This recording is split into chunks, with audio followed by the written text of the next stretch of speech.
जय हिंद दोस्तों, कैसे हो आप सभी। उम्मीद करता हूं दोस्तों आप सभी बहुत ही बढ़िया होगे। दोस्तों आज की वीडियो में बात करने वाले हैं ऐसी आपको ग्रैंड लीग की दोस्तों 5 टिप्स बताने वाला हूं, जिन्हें अगर आप आज तक फॉलो नहीं करते थे तो आज से फॉलो कर देख लीजिएगा। आपको खुद रैंक्स में अंतर देखने को मिल जाएगा। ठीक है, आपकी पहले बहुत ही बेस्ट रैंक्स नहीं आती होंगी, पर इसके आपकी बहुत ही बेस्ट रैंक्स आने वाली। ठीक है, याद रखिएगा। चलिएगा, इनको बहुत ही इंपॉर्टेंट टिप्स होने वाली हैं, ज़रूर फॉलो कीजिएगा। चलिएगा दोस्तों आगे बढ़ूँ उससे पहले बोल रहा हूँ, अगर आप टेलीग्राम पर नहीं जुड़े हो दोस्तों तो यहाँ से जुड़ जाइएगा, क्योंकि दोस्तों आपको फैंटेसी में 100 से ज़्यादा चैनल्स देखने को मिल जाएंगे। सब आपको प्लेयर्स के स्टेट्स दिखाकर आपको मतलब कंफ्यूज कर देंगे। इसे भी ट्राई कर सकते हो, उसे भी ट्राई कर सकते हो। आपका भाई आपको बिल्कुल भी कंफ्यूज नहीं करेगा, इसलिए यहाँ से टेलीग्राम पर जुड़ जाइएगा। ठीक है, मैं लिंक दे दूँगा, आप वहाँ से जुड़ सकते हो, या तो आप सर्च कर सकते हो टेलीग्राम पर फैंटेसी विनर्स ऑफिशियल। ठीक है, याद रखिएगा।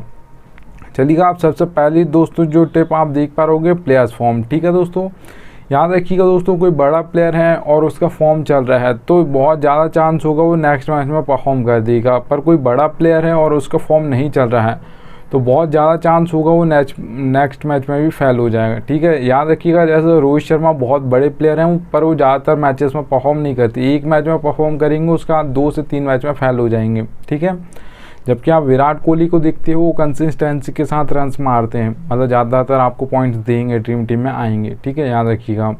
तो ये आपको याद रखना दोस्तों, जो प्लेयर फॉर्म में होता है ज़्यादातर वही कंसिस्टेंसी के साथ रन्स मारता है। रोहित शर्मा का भी एक टाइम था 2019 में, उन्होंने भी बहुत ही बेस्ट किया था। ठीक है, वर्ल्ड कप में। तो एक टाइम होता है और जिसका फॉर्म कंटिन्यू चल रहा होता है वो अच्छे से नेक्स्ट मैच में भी परफॉर्म कर देता है। ठीक है, याद रखिएगा। जैसे आपने शुभमन गिल का देखा होगा 2023 में बहुत ही बेस्ट रहा। ठीक है, तो इतना याद रखना। तो चलिएगा, आपको यहाँ पर दोस्तों प्लेयर्स में आपको बैट्समैन मिल जाएंगे, ऑलराउंडर्स मिल जाएंगे, बॉलर्स मिल जाएंगे। तो आप जिसे भी अपनी टीम में रख रहे हो उसका फॉर्म देख लीजिएगा, लास्ट 5 मैच देख लीजिएगा, आपको पता चल जाएगा ये प्लेयर फॉर्म में है या नहीं है। ठीक है, और आपको भी कुछ प्लेयर्स का तो पता ही होगा कि ये कंसिस्टेंसी के साथ नहीं, एक मैच में ये 50 बनाएंगे, नेक्स्ट मैच में ये 10 से 15 रन पर ही आउट हो जाएंगे। ठीक है, तो ऐसे प्लेयर को आपको अपनी टीम में नहीं रखना है जो ज़्यादातर कंटिन्यू परफॉर्म ना करता हो। एक मैच में तो शतक भी मार देगा पर उसके बाद में वो 50 भी नहीं बना पाएगा। ठीक है, तो ऐसे प्लेयर को आपको नहीं रखना है। चलिएगा दोस्तों, सेकंड टिप की ओर बढ़ूँ उससे पहले बोल रहा हूँ दोस्तों, अगर आप टेलीग्राम पर नहीं जुड़े हो तो यहाँ से जुड़ जाइएगा, क्योंकि दोस्तों सबसे बेस्ट एप्लीकेशन अगर आप जानना चाहो दोस्तों फैंटेसी की तो याद रखिएगा विजन 11 है। ठीक है, तो याद रखिएगा दोस्तों विजन 11 पर अगर आप खेलोगे तो दोस्तों आपको फ़ायदा क्या होगा वो बता देता हूँ। देखिएगा दोस्तों, मैंने लिख कर रखा है 550 का प्रॉफिट। आपको एक ड्रीम 11 पर दोस्तों आपको एक कॉन्टेस्ट देखने को मिलेगा, हेड टू हेड कॉन्टेस्ट है 5750 रुपये में। ठीक है, प्राइस पुल है यहाँ पर 10,000। ठीक है, ड्रीम 11 पर। अब वही कॉन्टेस्ट आपको विजन 11 पर मिलेगा 5199 रुपये में, 10,000 ही आपको यहाँ पर प्राइस पुल मिलेगा। ठीक है, मतलब 10,000 ही मिलेंगे, तो दोनों पर 10,000 मिलेंगे। पर एंट्री फीस आपसे विजन 11 कम लेती है, ड्रीम 11 ज़्यादा लेती है। 550 रुपये ड्रीम 11 उसी कॉन्टेस्ट के लिए ज़्यादा लेती है। अब ज़रूरी नहीं है हेड टू हेड में या स्मॉल लीग में आपको ये कॉन्टेस्ट खेलने हैं बड़े बड़े 1000 2000 नहीं। आप 50 रुपये का खेलते हो, 100 रुपये का खेलते हो, यहाँ पर खेलिएगा, आपकी कुछ ना कुछ सेविंग्स होगी, जो कि आपका एक तरीके का प्रॉफिट होता है इस एप्लीकेशन पर, मतलब खेलने से पहले ही। ठीक है, अगर आप उन पर खेलोगे तो आपको ज़्यादा एंट्री फीस देनी होगी उसी प्राइस के लिए, कोई अलग प्राइस नहीं होगा कि यहाँ वहाँ पर आपको विनिंग्स भी ज़्यादा मिलेगी, नहीं, सेम विनिंग्स मिलेगी। ठीक है, तो एप्लीकेशन का लिंक दे दिया, डाउनलोड कर लीजिएगा। चलिएगा दोस्तों सेकंड टिप की ओर बढ़ता हूँ। तो दोस्तों सेकंड पॉइंट है, यहाँ पर आप देख पा रहोगे। ठीक है, पिच रिपोर्ट। पिच रिपोर्ट दोस्तों बहुत इंपॉर्टेंट होती है। T20I में अलग पिच बनाई जाती है, ODI में अलग। ठीक है, और टेस्ट में तो बहुत ही अलग पिच बनाई जाती है। पर एक दोस्तों सभी फॉर्मेट में एक फ़र्क होता है कि कहीं पर थोड़ा कम टाइम मिलता है, कहीं पर थोड़ा उससे ज़्यादा और कहीं पर उससे भी ज़्यादा। ठीक है, याद रखिएगा। तो जैसे दोस्तों आप सभी को पता होगा T20I और ODI मैचेस में ज़्यादा आपको टाइम नहीं मिलता है, पर टेस्ट मैच में आपको बहुत टुक करने का टाइम मिलता है। तो याद रखिएगा दोस्तों 3 टाइप्स के आपको पिच देखने को मिल जाएंगी। ठीक है, बैटिंग फ्रेंडली पिच देखने को मिल जाएगी, बैलेंस पिच मिल जाएगी, बॉलिंग पिच मिल जाएगी। अब बैटिंग से समझ आ रहा है दोस्तों, बैट्समैन ज़्यादातर परफॉर्म करेंगे इस पिच पर, तो मतलब स्कोर ज़्यादा बनने वाला है। ठीक है, तो याद रखिएगा आपको बैट्समैन रखने हैं बैटिंग फ्रेंडली पिच पर, और बॉलर्स जो डेथ में बॉलिंग करते हैं उन्हें रखिएगा, क्योंकि डेथ में विकेट गिरते हैं ज़्यादातर बैटिंग फ्रेंडली पिच पर। ठीक है, तो अगर दोस्तों 10 मैच उठाकर आप देखोगे बैटिंग फ्रेंडली पिचेस की तो वहाँ पर दोस्तों आपको जो स्कोर देखने को मिलेगा। ठीक है, तो याद रखिए कि 10 मैच में से आप मान सकते हो 7 बार ऐसा स्कोर आपको देखने को मिल जाएगा बैटिंग फ्रेंडली पिच पर, 170 से प्लस देखने को मिलेगा आपको, 180 हो सकता है, 190 हो सकता है, 200 प्लस भी हो सकता है। ठीक है, याद रखिए दोस्तों, बैटिंग फ्रेंडली पिचेस पर इतना ही स्कोर बनता है ज़्यादातर। ठीक है, आपके अगर मैं एग्जांपल के लिए एक आध स्टेडियम आपको गिनाऊँ तो आप मुंबई का वानखेड़े ले लो या एम चिन्नास्वामी स्टेडियम ले लो बेंगलुरु का। ठीक है, याद रखिएगा।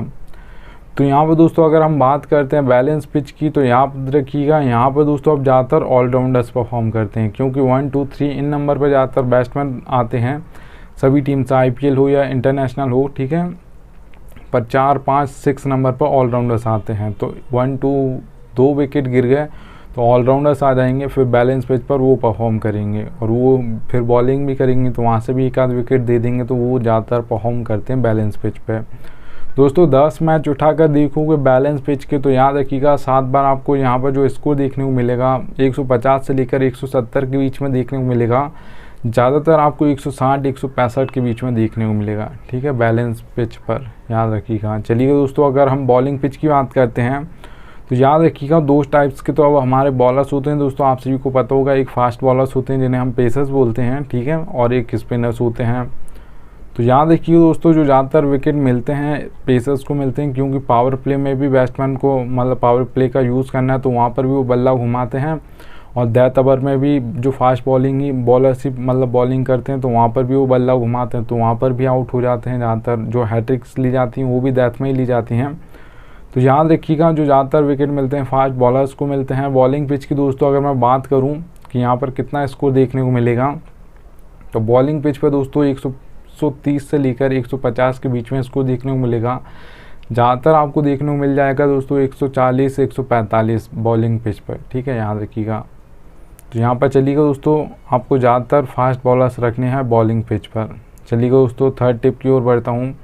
तो दोस्तों बैटिंग ऑर्डर बहुत इंपॉर्टेंट होता है दोस्तों। जिस टीम का हमको पता नहीं होता कौन कितने नंबर पर आएगा, तो फिर हम तुक्के से किसी को भी रख लेंगे कि ये ऊपर आने वाला है, जबकि वो आएगा नहीं। ठीक है, ऊपर आप Dream11 हो या दूसरी एप्लीकेशन आगे पीछे रख देती हैं, आपका भाई आपको एक एक प्लेयर का बताता है कौन कितने नंबर पर बैटिंग करने आएगा। ये तो चलो मान लेता हूँ कोई बता भी देगा फैंटेसी में, पर आपका भाई आपको बॉलिंग कौन कहाँ पर करेगा, कौन पावर प्ले में करेगा, कौन मिडिल ओवर्स में करेगा, कौन डेथ ओवर्स में करेगा, एक एक प्लेयर का बताऊंगा। ठीक है, तो यहाँ से टेलीग्राम पर जुड़ जाइएगा।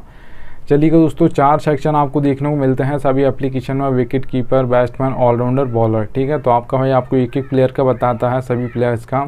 जैसे रोहित शर्मा के सामने आप 2 नंबर देख पा रहे होगे, विराट कोहली के सामने 3 नंबर और हार्दिक पांड्या के सामने 5 नंबर। ठीक है, अब ये इंडिया की ओर से है हार्दिक पांड्या का 5 नंबर।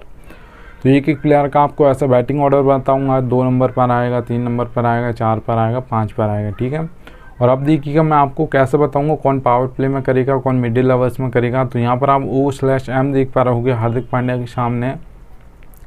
तो इसका मतलब दोस्तों ओपनिंग में 1 ओवर डालेंगे, मिडिल ओवर में 1 ओवर डालेंगे। ठीक है, मैं आपको एक एक प्लेयर का बताऊँगा। ठीक है, तो ये याद रखिएगा। तो यहाँ पर तो दोस्तों ये हो गया, क्योंकि ये 6th ऑप्शन होते हैं बॉलिंग का, 4 ओवर नहीं डालते हैं हार्दिक पांड्या, ज़्यादातर 2 ही ओवर डालते हैं, बहुत कम होता है कि 4 ओवर डाल दें। ठीक है, तो याद रखिएगा। फिर ये देखिएगा दोस्तों भुवनेश्वर कुमार जैसे पावर प्ले में 2 डालते हैं, मतलब ओपनिंग ओवर्स में 2 ओवर डालते हैं ओपनिंग में। ठीक है, और डेथ में 2 ओवर डालते हैं, डी का मतलब डेथ। ठीक है, O/D दिख रहा है आपको, तो ओपनिंग में 2 ओवर और डी मतलब डेथ में 2 ओवर। ठीक है, ये मिडिल में ओवर नहीं डालते, बहुत कम होता है, कोई बल्लेबाज सेट हो गया बहुत ही ज़्यादा विकेट चाहिए तो मिडिल में कभी कभार 1 ओवर डालते हैं, ज़्यादातर तो डेथ में ही डालते हैं। तो आपको एक एक प्लेयर का बैटिंग ऑर्डर बताऊंगा, कौन कहाँ पर बॉलिंग करेगा ये भी बताऊंगा, इसलिए यहाँ से टेलीग्राम पर जुड़ जाइएगा। चलिएगा दोस्तों 4th टिप आप देख पा रहे हो दोस्तों, कैप्टन और वाइस कैप्टन सिलेक्शन। अगर आपके दोस्तों कैप्टन और वाइस कैप्टन गलत हो जाते हैं या एक आध पॉइंट से जो फर्स्ट और सेकंड रैंक आती है दोस्तों, वहाँ पर याद रखिएगा उनके कैप्टन और वाइस कैप्टन बिल्कुल सटीक होते हैं। और किसी का अगर सेकंड आ रही है और कभी बहुत ही थोड़ा बहुत यूनिक मैच हुआ हो कि इधर उधर मैच हो गया हो, तो वहाँ पे दोस्तों याद रखिएगा किसी का कैप्टन होगा सही होगा पर वाइस गलत होगा, तो उसकी सेकंड रैंक आ जाएगी, फर्स्ट नहीं आएगी। तो कैप्टन और वाइस कैप्टन आपके बिल्कुल सही होनी चाहिए। देखिएगा दोस्तों आपके 1 या 2 प्लेयर चलो मान लेते हैं फेल भी हो जाते हैं कभी कभार। ठीक है, तो फिर आप उम्मीद मत छोड़िए कि आपकी इस मैच में फर्स्ट नहीं आ सकते, उसके बाद भी 1 प्लेयर फेल हो गया या 2 प्लेयर फेल हो गए उसके बाद भी। पर ये याद रखिएगा कैप्टन और वाइस कैप्टन नहीं चले और सारे प्लेयर चल गए, ड्रीम टीम में आ गए सिर्फ वो, या आपने उल्टे मतलब जिसे कैप्टन करना था उसे वाइस कर दिया और जिसे वाइस करना था उसे कैप्टन कर दिया, उल्टा कर दिया आपने, तो फिर याद रखिएगा तो भी आपकी फर्स्ट रैंक नहीं आएगी। ठीक है, याद रखिएगा। तो आपको कैप्टन और वाइस कैप्टन दोस्तों बहुत इंपॉर्टेंट होते हैं फैंटेसी में, इसलिए सही बनाने हैं। अब ये देखिएगा कैसे बनाने हैं। चलिएगा दोस्तों, अगर मैं 2 आपसे प्लेयर पूछूंगा कि कैप्टन और वाइस कैप्टन के नाम बता दो आज कौन बनने वाले आपके हिसाब से, ठीक है, जो आपको लग रहे हों, तो आप 2 नाम बताओगे तो उसमें से बहुत कम चांस होगा कि वो सही निकल जाएं कैप्टन और वाइस कैप्टन के लिए, ठीक है। आप जब मैच खत्म होगा उसके बाद देखोगे 2 जो नाम आप बताओगे वो बहुत कम चांस होगा कि वो सही होंगे। पर हाँ, अगर मैं आपसे 5 से 6 नाम पूछूंगा तो फिर आप जो बताओगे उनमें से ज़्यादा चांस होगा कि उनमें से कुछ प्लेयर्स निकल आएंगे कैप्टन और वाइस कैप्टन, ठीक है। तो याद रखिए दोस्तों, हमें 22 प्लेयर्स मिलते हैं। हम इम्पैक्ट प्लेयर की बात नहीं कर रहे हैं जो अभी IPL में हुआ था, हम सिर्फ यहाँ पे 22 प्लेयर्स की याद कर रहे हैं जो मैच में खेलते हैं, 11 इधर से 11 उधर से, ठीक है। तो याद रखिएगा 6 प्लेयर आपको जो लग रहे हों उस दिन कि ये कैप्टन और वाइस कैप्टन बन सकते हैं। चाहे तो जो बड़े प्लेयर होते हैं वही परफॉर्म करते हैं, वही कैप्टन और वाइस कैप्टन बनते हैं, बस आगे पीछे हो जाता है, कभी ये बन जाता है कभी दूसरा बन जाएगा, ठीक है। 4 से 5 या 6 प्लेयर होते हैं जो आपको लगे कि कैप्टन और वाइस